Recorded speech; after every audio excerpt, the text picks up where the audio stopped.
من عليها فان ويبقى وجه ربك ذو الجلال والإكرام فبأي آلاء ربكما تكذبان يسأله من في السماوات والأرض كل يوم هو في شأن فبأي آلاء ربكما تكذبان. نبی الاسلام کی ترمذی میں دعا ہے نا، اے اللہ عمر ابن حشام اور عمر ابن خطاب میں سے ایک کو اسلام کی دولت دے دے. ابو جہل کو کیوں نہیں ملی؟ میں آپ کو ایک ہی فرق ایک ہی بندے کی زبانی بتا دیتا ہوں. حضرت عبداللہ ابن مسعود کہتے ہیں، صحیح بخاری میں آتا ہے کہ جب اس مرنے کے قریب تھا، وہ جو دو بچوں نے اس کو قتل کر کے نیچے گرایا، بھی اس کی رمق باقی تھی، تو میں اس کی جب گردن کاٹنے کے لیے اس کے سینے پہ چڑھا تو مجھے کہنے لگا کہ تم ایک یعنی کم ذات کے آدمی نے ایک بہت بڑی سواری کے اوپر سوار ہوا ہے اور میری گردن کو نیچے سے کاٹنا تاکہ سردار کی گردن نظر آئے. یہ اکڑ آخری وقت میں بھی نہیں جا رہی ہے.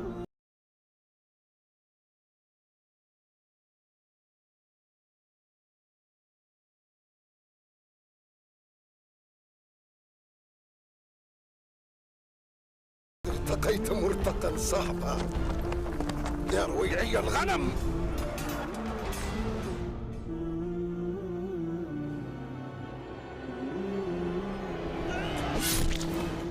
ٹھیک ہے جی. اور دوسری طرف آپ حضرت عمر فاروق رضی اللہ تعالیٰ کو دیکھیں کہ بلال حبشی کو کہہ رہے ہیں، صحیح بخاری میں حدیث ہیں کہ ابو بکر ہمارے سید ہیں جنہوں نے ہمارے سید بلال کو آزاد کروایا. عرب کے بنو عدی کا سردار ایک حبشی کو، یہ آپ امیجن ہی نہیں کر سکتے آج کہ خاندانی وہاں پہ نظام، قریش تو اپنے برابر کسی کو سمجھتے نہیں تھے، سیدنا بلال کہتے. اور ایک دفعہ جب ابو جہل پٹائی کر رہا تھا عبداللہ ابن مسعود کی،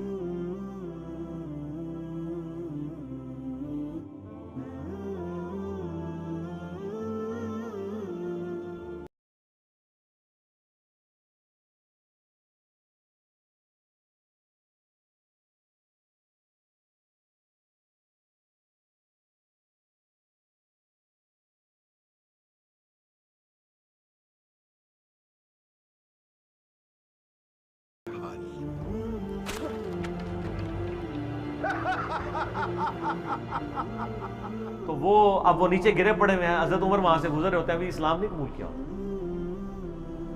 تو وہ ہاتھ پکڑ کے اسے اٹھاتے ہیں تو عبداللہ بن مسعود کی زبان سے نکل جاتا ہے کہ واللہ تم ان دونوں میں سے بہتر.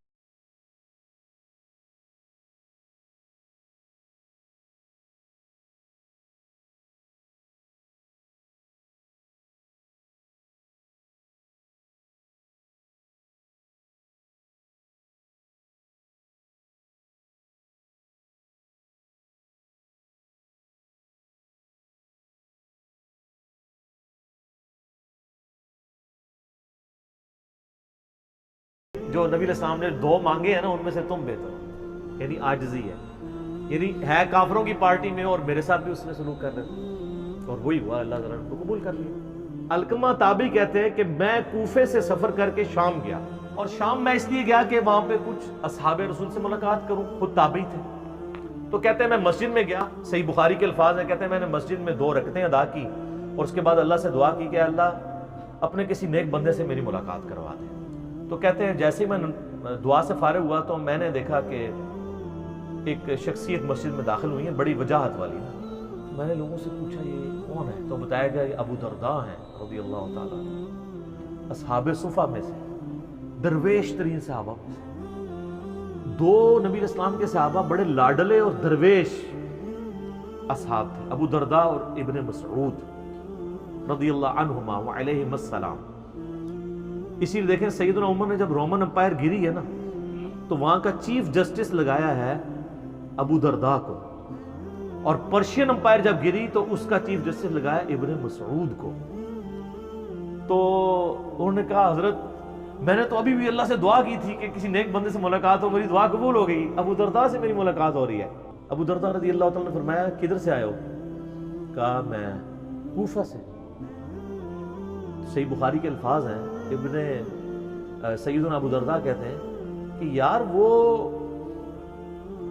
کوفے کے اندر ابن مسعود موجود نہیں ہے، صاحب النعلین جو نبی علیہ السلام کی مبارک جوتیاں سفر و حضر میں اپنے سینے کے ساتھ لگا کے رکھتے تھے، اور ان کا نام پڑ گیا تھا یا صاحب النعلین، یا صاحب النعلین، نبی علیہ السلام کی مبارک جوتیوں والا۔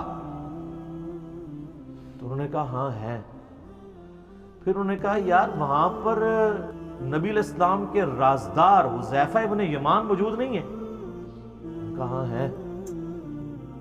پھر انہوں نے کہا وہاں پر نبی صلی اللہ علیہ وآلہ وسلم نے اپنی مبارک زبان سے جس کے لیے گارنٹی دی تھی کہ اس کی رائے شیطان سے محفوظ ہوگی، ابن سمیہ عمار ابن یاسر نہیں ہے؟ انہوں نے کہا ہاں ہے۔ تو انہوں نے کہا تم اتنی دور سے اتنے 3 بڑے بندوں کو چھوڑ کے شام میں کیا لینے آئے ہو؟ تو یہ امام بخاری نے ان 3 اصحاب کی فضیلت پہ جو چیپٹر باندھا ہے نا، تو یہ حدیث لی ہے۔ ابو درداء جن کی تعریف کر رہے ہیں کہ نبی علیہ السلام کے سفر و حضر میں جوتیاں اٹھانے والے صاحب النعلین ابن مسعود، اور بخاری میں یہ بھی حدیث موجود ہے کہ نبی علیہ السلام کی سنت پہ سب سے زیادہ عمل کرنے والے جو صحابی تھے نا، وہ ابن مسعود تھے رضی اللہ تعالیٰ عنہ۔ صحابہ میں یہ چیز ایگریڈ تھی، اور بخاری مسلم میں حدیث ہے 4 بندوں سے قرآن سیکھو، ان میں سے ایک ابن مسعود ہے۔ اور بخاری میں حدیث ہے ابن مسعود کہتے ہیں اگر میں جانتا ہوتا مجھ سے زیادہ کوئی قرآن جانتا ہے نا، میں اونٹوں کے جگر جلا کے سفر کرتا اور اس سے جا کے قرآن سیکھتا۔ میں نے 80 صورتیں نبی علیہ السلام کے پیچھے نماز میں کھڑے ہو کے یاد کی ہیں، ڈائریکٹ آپ علیہ السلام کی تلاوت سن کے۔ اچھا یہ کوئی تکبرانہ ان کے الفاظ نہیں تھے، ان کو یہ تھا کہ یار میں نے ایفرٹ پٹ کی ہے اس کام کے لیے۔ آج کل یوٹیوب پہ کلپ آتا تو ان کہنا ہے میں کرتا ہے۔ میری باتوں سے کئی لوگوں کو جواب مل گیا ہوگا۔ سر جس نے ایفرٹ پٹ کیا بتانا چاہتا ہے، اور اس سے آپ سے کوئی اجر نہیں مانگتا، چندہ نہیں مانگتا، کھال نہیں مانگتا قربانی کی، نہ آپ کی کھال مانگتا۔